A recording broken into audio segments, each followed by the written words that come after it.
Minsan sa buhay ng tao, hindi lamang mga tao ang kaya nating mahalin. Minsan ay nagbibigay tayo ng pagmamahal sa mga bagay na kahit hindi gumagalaw.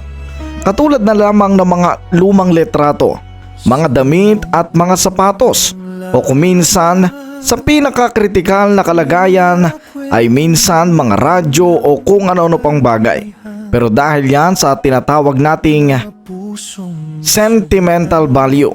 Dahil ang mga bagay na merong sentimental value sa isang tao ay mahirap bitawan lalo na sa taong nagmamahal dito. Minsan kasi ito ang nagbigay sa atin ng isang magandang memorya, isang magandang pagkaunawa at isang katotohanang hindi kayang baliin ng kahit sino paman. May kwentong gustong magsalita.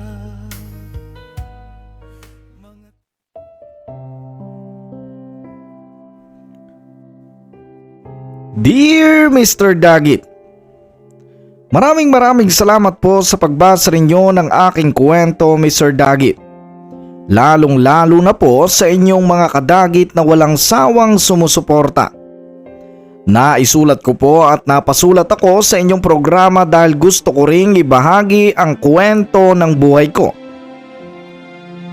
Mahal kong Mr. Dagit, kung binabasa mo man po ang liham kong ito, marahil ay wala na ako sa mundong ibabaw. Ako po si Roelio, 72 taong gulang na po. Dating magsasaka at ayon sa mga tao sa baryo namin, isa raw po akong baliw.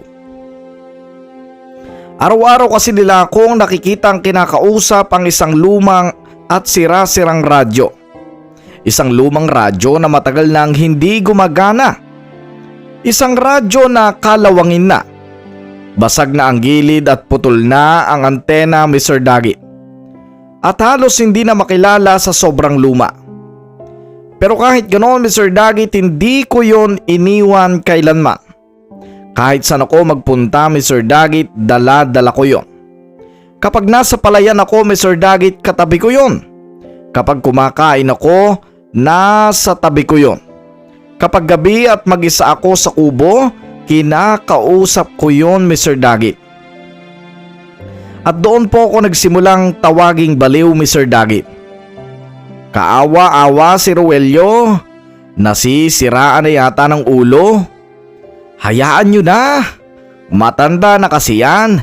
Wala nang pamilya kaya kinakausap na lang ang radyo. Kaawa-awa namang matanda.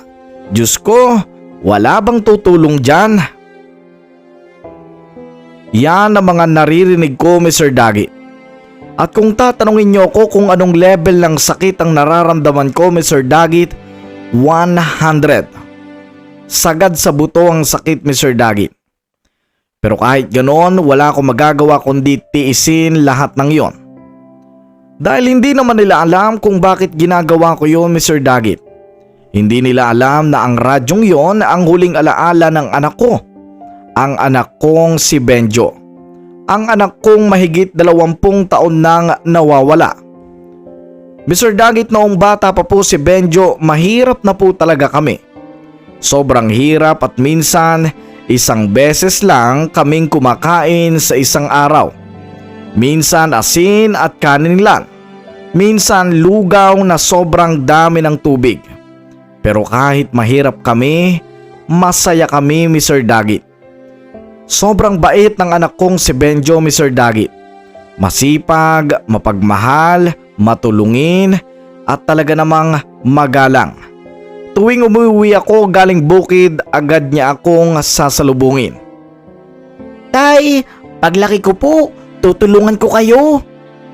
Ngumingiti lang ako noon sa kanya, Mr. Dagit. Dahil sapat na sa akin ang marinig yon. Ang asawa ko namang si Linda, siya ang ilaw ng tahanan namin. Tahimik, mapagmahal at handang magsakripisyo para sa pamilya. Kahit pagod sa paglalabayon, Mr. Dagit, never ko pong nakitang nagreklamo. Nagagawa pa nga niyang ngumiti minsan at magpatawa sa bahay. Pero isang araw, nagkasakit si Linda. Noon nagsimulang magbago na po ang lahat, Mr. Dagit.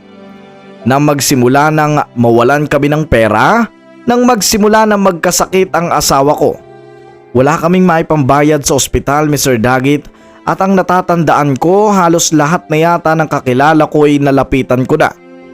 Ginawa ko ang lahat, nagbenta ako ng kalabaw, nangutang, nagtrabaho kahit may lagnat.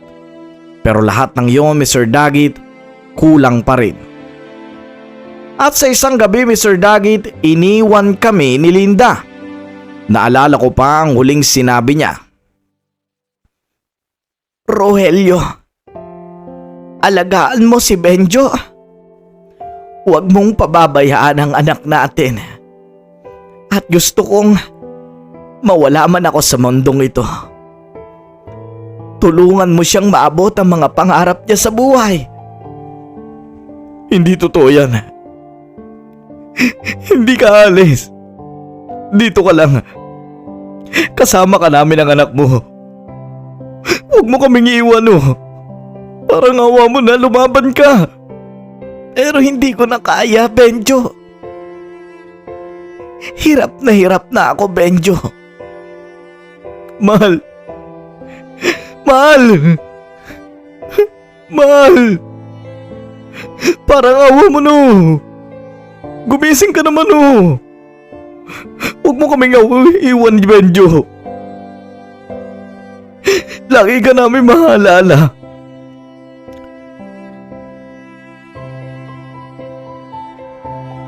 Mr. Dagit, pagkatapos nun wala na po akong narinig na sagot sa kanya. Nakita ko na tuluyan na siyang pumikit. Pakaramdam ko noon kalahati ng buhay ko ang nawala, Mr. Dagit. Pero kailangan ko magpakatatag, Mr. Dagit. Dahil may anak akong umaasa sa akin. Mr. Dagit, 16 na taong gulang si Benjo na mangyari ang araw na hindi ko makakalimutan. Umuwi siyang may dalang lumang radyo. Tay, nakita ko po to sa junk shop. Inaayos ko lang po. Ngumiti siya habang inaabot yon sa akin. Tay, para po hindi kayo maboard habang nasa bukid. Saka para hindi ko po kayo nakikitang tulala lagi. Piling ko po kasi naalala nyo pa po si Mama. Gusto ko po pag tumutugtog to pakinggan nyo lamang po. Para po maingganyo kayo. Malibang-libang kayo dun sa bukid. Anak, salamat sa regalo mong radyo, ha. Hayaan mo, anak. Magiging ayos lang din si Papa, ha. Bigyan mo lamang din ako ng pagkakataon para makamove on sa nangyari. At pinapangako ko sa iyo, anak. Pinapangako ko sa iyo. Lalaban si Papa. Lalaban si Papa. Basta gusto ko abutin mo yung pangarap mo. Galingan mo sa pagpasok. Patunayan mo na kahit watak-watak na tayo. Lalaban tayo sa buhay. Ayos ba yun? Opo, Papa. Ayos lang po yun. Salamat po dahil lumalaban kayo kahit wala na si Mama. Dahil mahal kita, Benjo. At ipinangako ko sa mama mo. Hindi kita iiwan.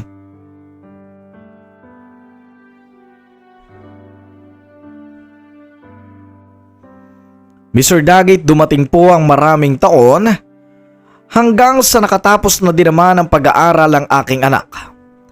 Mabuti na lamang po talaga, Mr. Dagit, at merong scholarship na ibinibigay ang paaralan.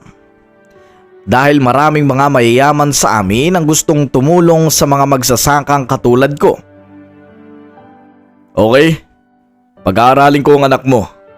Basta ipangako lang sa akin ang anak mo na palagi niya pag-iigihan. Naniniwala ako, Benjo, malayo mararating mo. Sa nakikita ko pa lang sa'yo, sobrang sipag mo. Nakita nga kita nung isang araw, tinutulungan mo yung papa mo kaya sabi ko. Pinagtanong ko yung pangalan mo at sabi ko pag-aaralin kita ng libre. Sir, Maraming salamat po sa pagpapaaral sa anak ko. Sa totoo lang po, hindi ko po lubos maunawaan na mayroon pa pong tutulong sa amin. At bakit naman hindi? Siyempre bilang mga mayayaman at meron na rin kaya sa buhay, gusto din namin makatulong sa iba. Basta lagi mong pagigihan ha. At igalang mo lagi itong si Roelio. Igalang mo palagi ang iyong ama. Opo, maraming salamat po. Dahil doon Mr. Dagit sa ibinigay na tulong ng lalaki na yon na hindi ko makakalimutan na si Sir Rico, nakatapos po ang aking anak. Pa, dito na po ako. Oh, anak, nandito ka na pala. Kanina pa kitang inaantay ha. Bakit ngayon ka lang dumating? Pa, siya nga po pala. Pasensya na po, medyo napag-gimik lang po kasama ng tropa. Pa, oo nga po pala, gusto ko nga po pala magtrabaho. Gusto ko rin po kasi kahit pa paano, matustusan ko rin yung pag-aaral ko. Pansin ko po kasi hindi na sumasapat yung ibinibigay ng scholar. Sana po pa, payagan niyo ako. Basta anak, lagi ka lang mag-iingat. Saka ayaw ko man pagtrabahuhin ka wala akong magagawa. Binata ka na. At alam kong gusto mo na rin matuto sa buhay. Salamat po pa. Walang anuman anak. Pa, siya nga po pala, medyo pumuputi na po yung buhok niyo. Dati po puro itim pa yan. Bakit ngayon parang padami na ng padami yung puti niyo? Dahil lang yan sa katandaan. Huwag kang mag-alala. Ang masamang damo, matagal nawawala. Kayo na naman pa hindi po kayo masamang damo. Kasi kung hindi po dahil sa inyo, hindi po ako makakapag-aral. Kaya para sa akin, kayo po yung pinakamabuting damo. Baka naman mapaaga ako sa iyo niyan. Ang mabuting damo, madaling nawawala. Papa naman Mr. Dagit, naalala ko pa ang masasayang araw namin noon ng aking anak. Masaya kaming gigising sa umaga, magtitimpla ng kape, maghahanda para magtrabaho.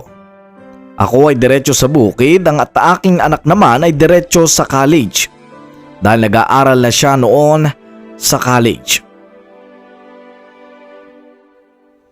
Dumating ang araw Mr. Dagit na araw na hindi ko makakalimutan. Ang araw kung saan paghihiwalayin pala ng tadhana ang aming bawat landas. Doon ay nagpaalam nga sa akin ang aking anak Mr. Dagit na doon daw siya sa Manila magtatrabaho. Doon daw kasi Mr. Dagit mas maayos ang kita. At sinabi niya na magtatransfer na din siya ng pagpasok doon. Sinabi niya sa akin na kaya na naman daw niya ang kanyang sarili kaya ako bilang ama, suportado ko lang siya. Pa, gusto ko nga po pala sabihin sa inyo, baka bukas na po yung alis ko. Sigurado ka na ba anak? Baka naman kung ano mangyari sa'yo doon. Pa naman, ilang beses na po natin ito pinag-usapan Pa, malaki na po ako. Binata na po ako. Kaya ko na po yung sarili ko. At saka naniniwala po ako pa. Kapag nandun na ako sa Manila, mas maayos yung kita. Hindi katulad dito sa probinsya, medyo maliit lang yung kita. Huwag po kayong mag-alala, padadalhan ko po kayo lagi. Basta anak, huwag mong kalilimutan ako ha. Uuwi ka palagi dito. Pa, sabi ko naman po sa inyo, mahal yung pamasahe. Baka hindi na po ako makauwi palagi. Pero di ba po pa, itong radyo na to lagi nagpapaalala sa inyo kung nasan ako. Ito pong radyo na ito binigay ko pa lamang po nung bata ako. At nakikita ko pong lagi niyong gamit. Siyempre naman, bakit naman hindi ko gagamitin yan? Bigayin ba naman ng anak ko yan? Minsan pa nga po pa natatawa ako sa inyo. Parang kinakausap niyo na yung radyo. Ganon talaga anak. Pagka nasa school ka, namimiss agad kita. Paano yan pa? Bukas na yung alis ko. Basta, mag-iingat ka. Gusto ko lang namang matupad mo ang pangarap mo dahil pangako ko kay Linda. Natutulungan kitang matupad ang mga pangarap mo. Maraming salamat po pa. Walang anuman anak. Basta mag-ingat ka kung saan ka man makakarating. At huwag mong kalilimutan ang mga bilin ko sa'yo. Lagi mong piliin ang kabutihan ha? Opo pa. Lagi ko pong pipiliin ang kabutihan.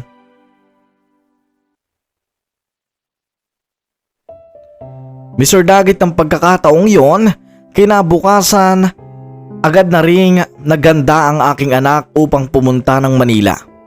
Hindi ko naman siya masisi, Mr. Dagit, dahil mas maganda nga naman ang oportunidad na nag-iintay sa kanya doon. Sinabi rin niya sa akin na magiging kusinero siya sa isang kilalang restaurant sa Manila. At malaki daw ang sahod niya doon kaya mas matutustusan niya ang pag-aaral niya. Wala na rin ako nagawa, Mr. Dagit, dahil isa lamang po akong magsasaka. Mr. Dagit, pagpunta po ng anak kong si Benjo sa Manila ay agad na rin siyang dumiretso para sa isang company interview kung saan dito ay matetesting ang kanyang mentally fitness at physically fit. Titingnan dito kung talaga ba siyang karapat-dapat sa trabaho.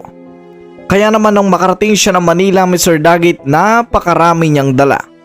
Dala-dala niya rin ang alaala at picture naming dalawa. Okay, Benjo Jr., ikaw ba'y nakatira sa probinsya? Oo po sir, nakatira po ako sa probinsya. Nandun po yung tatay ko. Okay. Bale, saan ka pala natutong magluto? Tinuturuan lang po ako ng tatay ko. Magaling po siya magluto. Marami po siyang alam. Kaya ayun, sa kanya po ako natuto ng mga iba't ibang klase ng putahe. At siguro po marami po akong may tutulong sa restaurant nyo. Yung papa mo ba meron ng karanasan sa pagiging chef? O nakapasok na ba siya sa mga kilalang restaurant? Katulad nitong pinag-a-applyan mo. Wala po siyang lisensya bilang chef pero para sa akin po, yung mga tinuro niya po sa akin, magagamit ko po yun sa company nyo. Nagpapatawa ka ba, iho? Paano magiging magaling magluto yung papa mo kung doon lang siya sa bukid umaasa? Dito pa lang parang tagilid ka na, iho. Hindi ka naaari dito sa aming kumpanya. Maghanap ka na lang iba trabaho. Sige na. Marami pa akong gagawin. Sir, saglit lang naman po. Saglit lang po, sir. Hindi, umalis ka na. Sir, hayaan niyo po ako magpaliwanag. Marami po akong alam na luto. Minodo, kaldereta. Sabi ko sa iyo, umalis ka na, di ba? Sir, parang awa niyo na po. Nakasalali po to sa pangarap ko. Pati po sa papa ko, nag-iintay po siya sa probinsya. Wala akong magagawa sa iyo. Ang rules ng kumpanya ay rules ng kumpanya. Hindi natin pwedeng baliin yon. Kung hindi ka alis dito, ipapakaladlad kita doon sa mga guard. Kapag hindi kita pinaalis dito, magagalit din yung mga staff natin. Ano gusto mo? Mapahiya ka pa dito?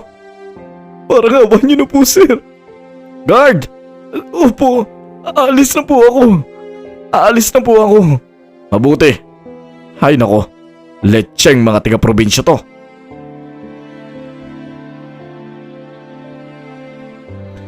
Mr. Dagit, akala ko noon magiging madali ang lahat nang makarating ako ng Manila. Pero hindi pala ganun kadali. Sobrang hirap. Lalo na yung diskriminasyon kapag nakikita ka nila at nalalaman nilang taga-probinsya ka. Gusto kasi nila, Mr. Dagit, ay yung may experience at talagang makikita mong may alam sa pagluluto. Pero ako isang working student, Mr. Dagit. Kaya nangyari noon, sa halip na maging isang chef sa isang restaurant, naging isang janitor ako. Janitor ng sarili kong paaralan. Uy, Benjo, tara na, mag-lunch break na tayo. Umuna na kayo, pre. Madami pa akong lilinisin dito.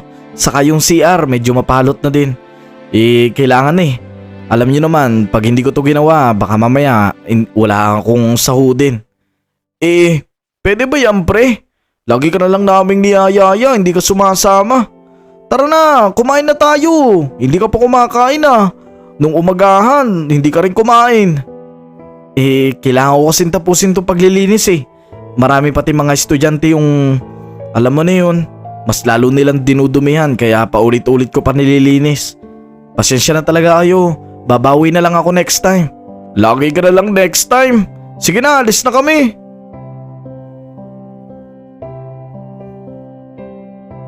Pagkatapos mo, Mr. Dagit ay umalis na ang aking mga kaklase. Ako naman ay naiwan sa labas ng CR na may hawak-hawak na map. Sa bulsa ko ay kinapa ko ang nakaplastik na ilang pirasong tinapay.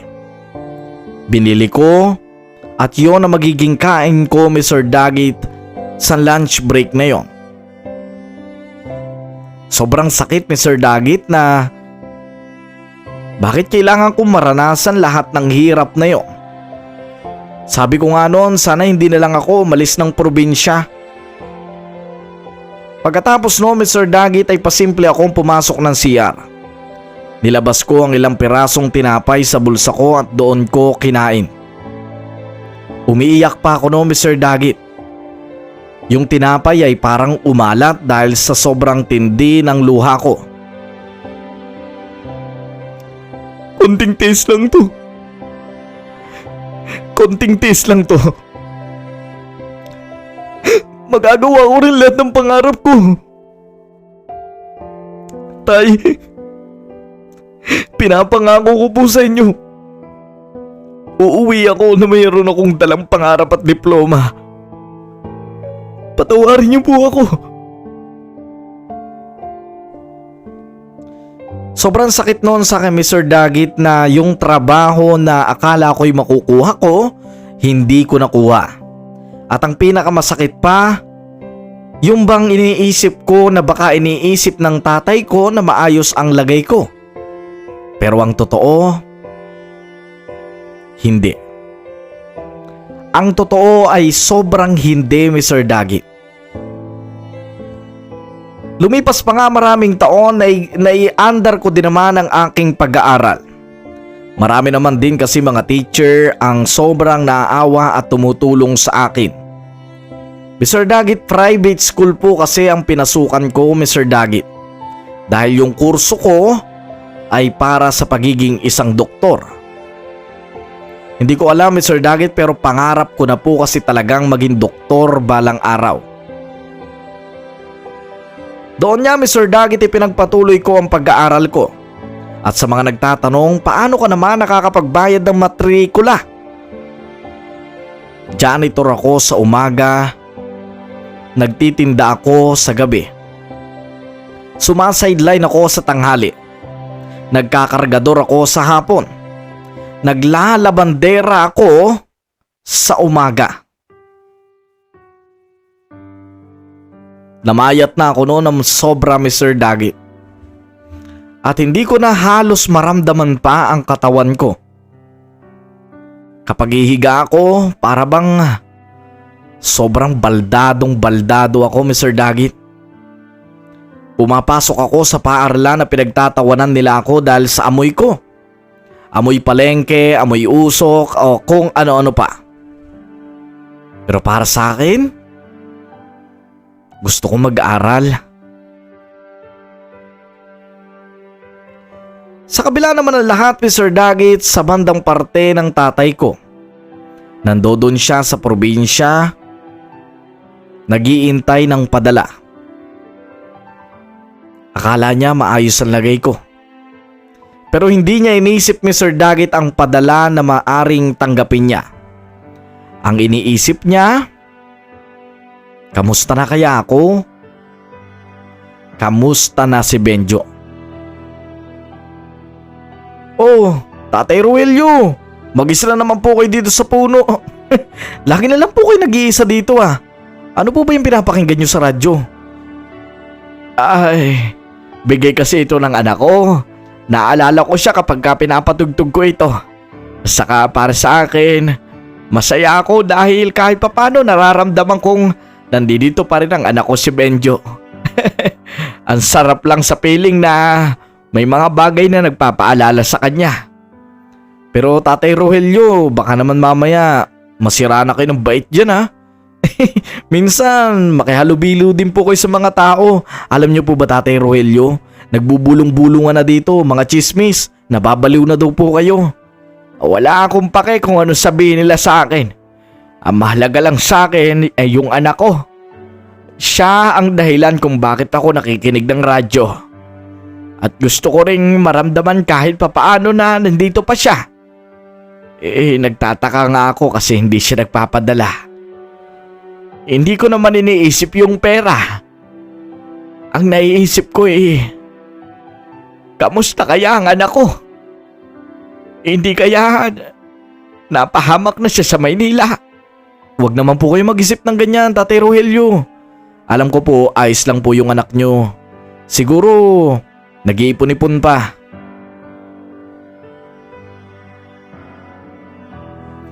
Mr. Dagit, dumating po ang pagkakataon na sobrang hirap ng buhay ko sa Manila. Ultimong aking kakainin, Mr. Dagit. Kailangan ko pang itira ng itira. Kailangan kong unti-untiin, Mr. Dagit. Para bang ang isang tasang kanin, kailangan kong pagkasyahin sa isang araw para makabayad lang ako ng matrikula. Ganong kahirap. Hanggang sa isang guro, Mr. Dagit, nung ako po ay nasa 3rd year college na. Isang guro na nakapansin sa akin dahil nagiging usap-usapan na rin sa paaralan namin ang aking buhay. Meron daw kasi mga teacher na nakakakita sa akin sa palengke. At meron ding iba na nalaman ang kwento ko. Kaya naman tinulungan ako ng teacher na yon na makapag-aral. Siya ang pinakamataas doon, Mr. Dagit. Sinabi niyang sagot na niya ang lahat. Allowance at ang pag-aaral ko sa kursong gusto ko. At dahil doon, Mr. Dagit, hindi ko na pinalipas pa ang panahon. Ang pagkakataon. Kinagat ko kaagad ang offer niya at nag-aral ako ng mabuti. Hanggang sa dumating na rin ang araw, Mr. Dagit. Mga 3 taon.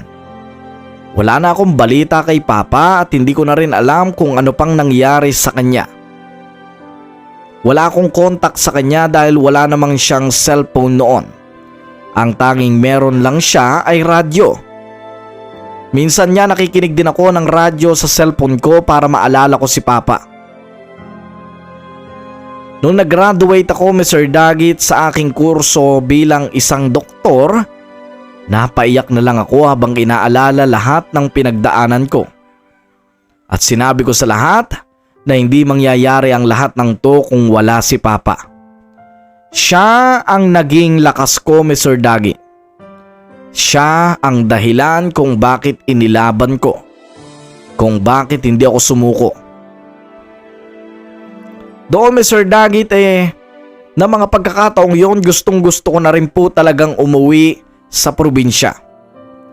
Dahil nga nakapagtapos naman ako at doon makalipas pa ang ilang taon naging doktor na rin ako sa Manila.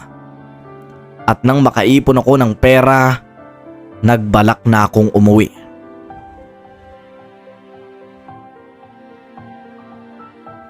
Subalit sa pag-uwi ko, Mr. Dagit, nagulat po ako. Nandoon pa naman ang bahay namin na kawayan. Nandoon pa naman po si Papa. Hawak niya yung radyo. Habang ako noon naka-uniform ng doktor. Ang mga tao ay nagtitinginan sa akin. Uy! Si Benjo na ba yun? Grabe oh! Doktor na oh! Oo nga no. Mukhang pupuntahan niya yung baliw niyang Papa. Masakit marinig yung Mr. Dagit na para bang bakit nila tinatawag na baliw ang Papa ko? At nalaman ko ang kwento na dahil daw lagi nitong kausap ang radyo. Doon na ako naiyak ng sobra. Nang makita ko siya at nang lumapit ako sa bahay namin ay nakaupo siya sa may labas. Hawak-hawak ang radyo habang nakita ko siya na halos ang radyo ay nakadikit na sa tenga niya. Nakatalikod siya sa akin. Nagulat pa ako noon dahil ang ibang kapitbahay ay umiiyak. Hindi ko maintindihan na nangyayari noon. Paglapit ko kay Papa, Mr. Daggett, ay para bang hindi niya ako naramdaman. Nakatitig siya sa malayo. Niyakap ko siya sa likod niya, Mr. Daggett. At nang maramdaman niya ang yakap ko, Mr. Daggett, agad siyang napapiglas. Humarap siya sa akin at nagulat na lang ako ng pagharap niya, Mr. Daggett. Nakasalamin siyang itim. At base sa pagkakita ko bilang isang doktor, hindi na siya nakakakita. Bulag siya, Mr. Daggett. Pa, ano po nangyari sa inyo? Nang tinanong ko siya noon, Mr. Daggett, may isang lalaking tumapik sa likod ko. Naaksidente yung papa mo nung nandun siya sa bukid. Sumabog yung isang container at siya yung nandoon sa malapit sa lugar kaya nadamay siya. Hindi na siya nakakakita dahil wala siyang pera para ipagamot yung sarili niyang mata. Sabi naman ng doktor, kaya pa daw siyang gawa ng paraan pero walang pera eh. Nakatitig lang ako noon kay Papa. Sobrang sakit sa dibdib, Mr. Daggett. Ang papa na matagal kong iniwan, na-aksidente pala para magtrabaho para sa sarili niya. Wala man lang ako nagawa, Mr. Daggett, para mapigilan yon. Papa, ano po nangyari sa inyo? Pa! Do, Mr. Daggett, napansin kong nahihirapan din siyang makarinig. Pero nang maramdaman niya ang yakap ko, napasigaw siya ng anak. Anak! Bumalik ka, anak! Kamusta ka na? Papa, ako po to si Benjo. Doktor na po ako, pa. Anak ko.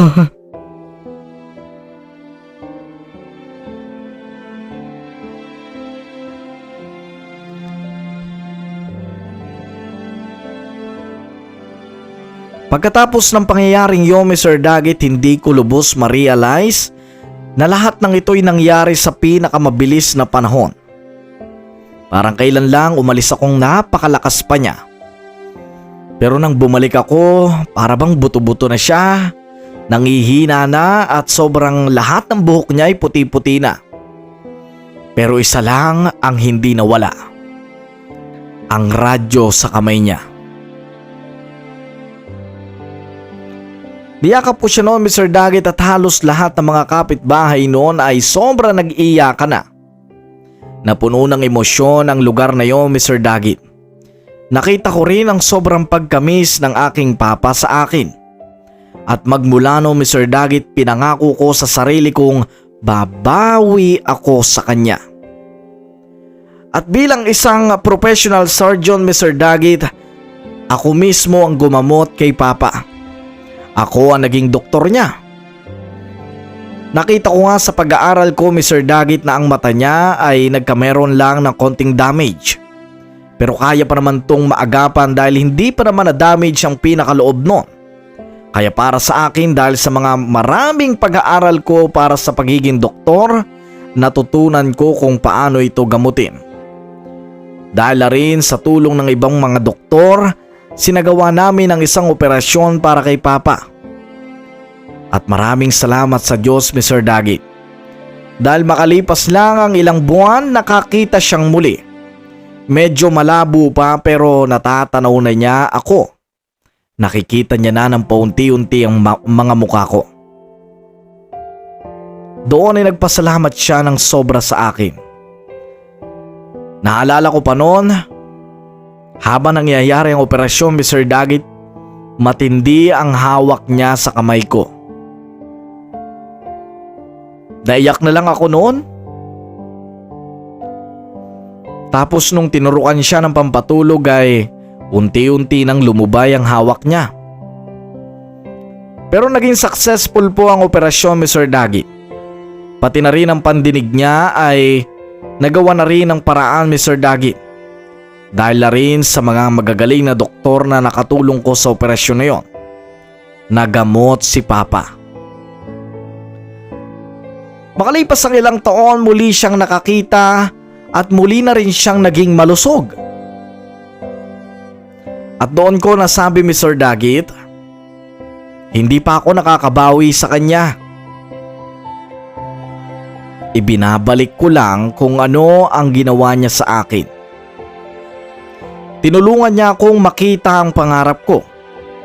Tinulungan niya akong madinig ang mga dapat kong madinig at matutunan sa buhay. Para sa akin, si Papa ang tunay na doktor. Hanggang dito na lamang po ang aking kwento, Mr. Dagi. Ako si Benjo at ang aking tatay na si Roelio. Maraming salamat po sa pagsubaybay ng aming kwento. At sa mga nakaabot po sa huling bahagi ng kwentong ito, mag-subscribe, hit na rin ang notification bell. At syempre wag na wag kalilimutang mag-like nang sa ganon kapag may bago tayong upload ay inyong mapanood at lagi kayong manotify. Yun lamang po, maraming salamat sa inyong lahat. Ito ang Dear Mr. Dagi. Lubos na gumagalang, Benjo.